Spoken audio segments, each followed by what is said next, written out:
So today, I will be presenting to you some examples on word problems that involves pressure. For the first example, we have here, water stands 12 meters deep in a storage tank whose top is open to the atmosphere. What are the absolute and gauge pressures at the bottom of the tank? So I will write first our given. We have our height that is 12.0 meters, our pressure at zero depth, or P sub O, that is equal to our 1 atmospheric pressure, or 1 atm, which is equivalent to 1.01 times 10 raised to 5 pascals, or in pound per inches squared, this is 14.7 pound per square inches. Now, we also have our density for water that is equivalent to 1,000 kilogram per meter cube. Now, to solve for our absolute pressure, we have the following formula. P is equal to P sub O plus rho times gravity times the height.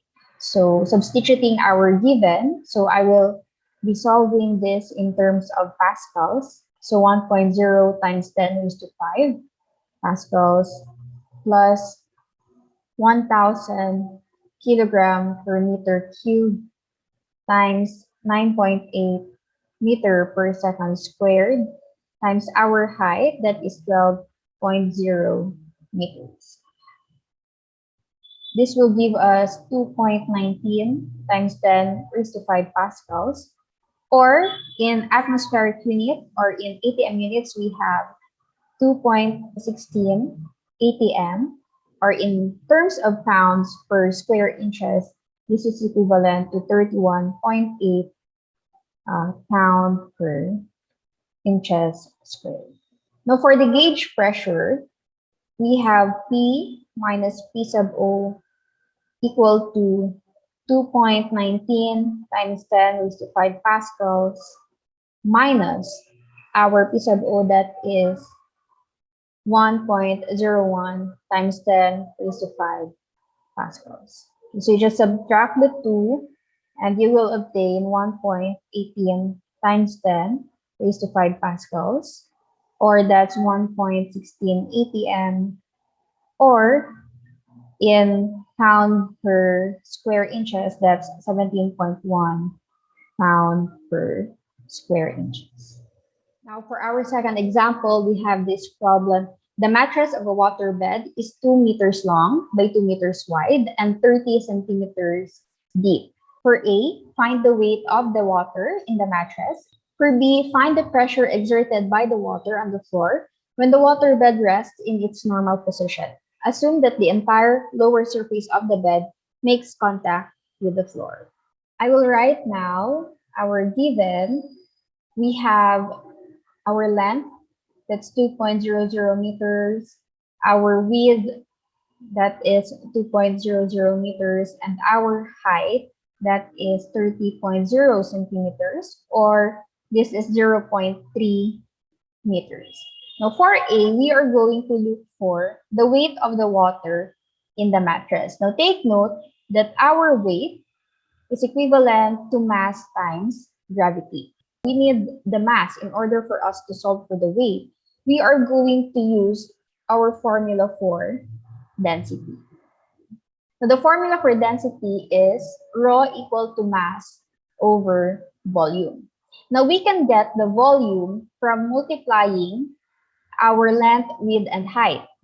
Now to solve for the volume, we have length times width times height. So we will just multiply 2 meters times 2 meters times 0.3 meters.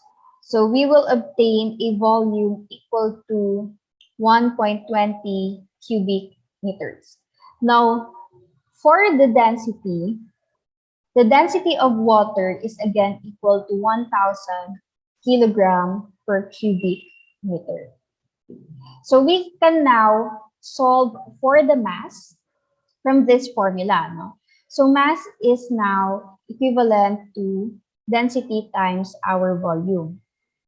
So this is equal now to 1,000 kilogram per meter cube times our volume, that is 1.20 meters cubed. So our mass is now equal to 1.20 times 10 raised to 3 kilograms. So we will now substitute it to our formula for the weight. So mass is 1.20 times 10 raised to 3 kilograms times our gravity, or acceleration due to gravity, that is 9.8 meter per second squared. So this will give us 1.18 times 10 raised to 4 newtons. Now we were able to solve for our weight. For letter B, we are going to look for the pressure. So another formula for the pressure is your force divided by your area. So for this case, our force is also equivalent to the weight of the mattress divided by the surface area of the mattress. Now, our weight from letter A is equivalent to 1.18 times 10 raised to 4 newtons divided by our area, that is equal to length times width. So we will multiply 2 meters by 2 meters. This will give us 2.94 times 10 raised to 3 Newton per meter squared. Or in terms of pascals, this is equivalent to 2.94 times 10 raised to 3 pascals. Okay. So take note that 1 Newton per meter squared is equivalent to 1 pascals. So this is now our pressure on the mattress. For the third example, we have here, in a car lift used in a service station, compressed air exerts a force on a small piston that has a circular cross-section and a radius of 5 centimeters. This pressure is transmitted by a liquid to a piston that has a radius 15 centimeters. What force must the compressed air exert to lift a car weighing 13,300 newtons, and what air pressure produces this force? Okay, now to solve this problem, we are going to use here our Pascal's law. So first, I will write our Pascal's law. That is F1 over A1 is equal to F2 over A2. So here, in order for us to solve for the force, we will be transposing this equation by multiplying both sides with A1. So I will multiply both sides, A1 here and then A1 here. So this will cancel out. We will be left with F1 on the left-hand side. F1 is now equal to A1 times F2 over A2. Now, writing our given, we have R1 equal to 5 centimeters, or in terms of meter, this is equal to 0.05 meters.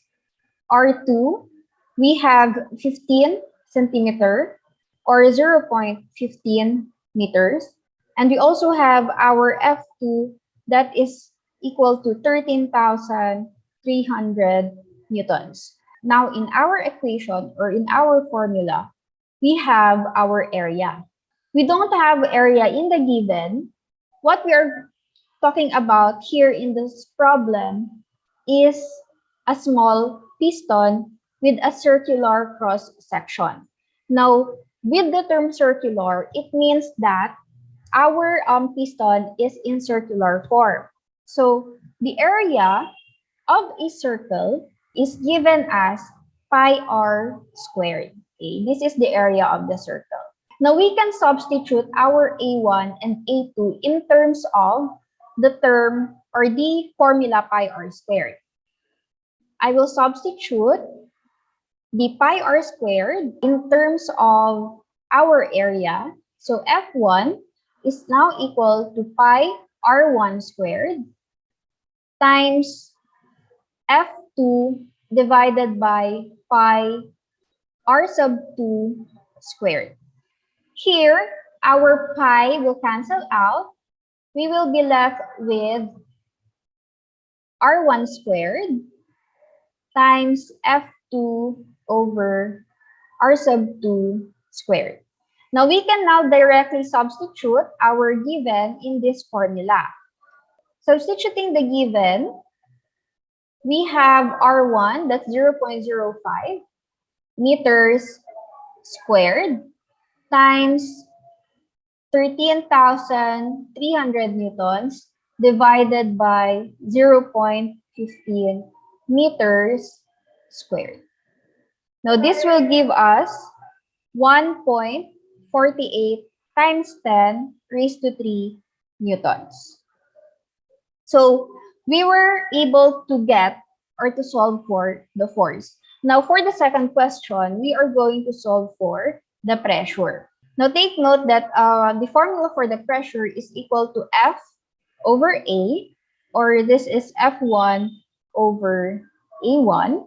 For the F1, we have 1.48 times 10 raised to 3 newtons divided by our A1, that's pi times r sub 1 squared, or 0.05 meters squared.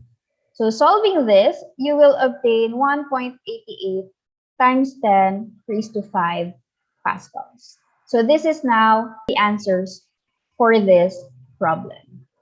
So that's all for the examples on word problems that involves pressure. If you have questions, clarifications, and suggestions, please feel free to approach me through my Facebook Messenger. Thank you and God bless.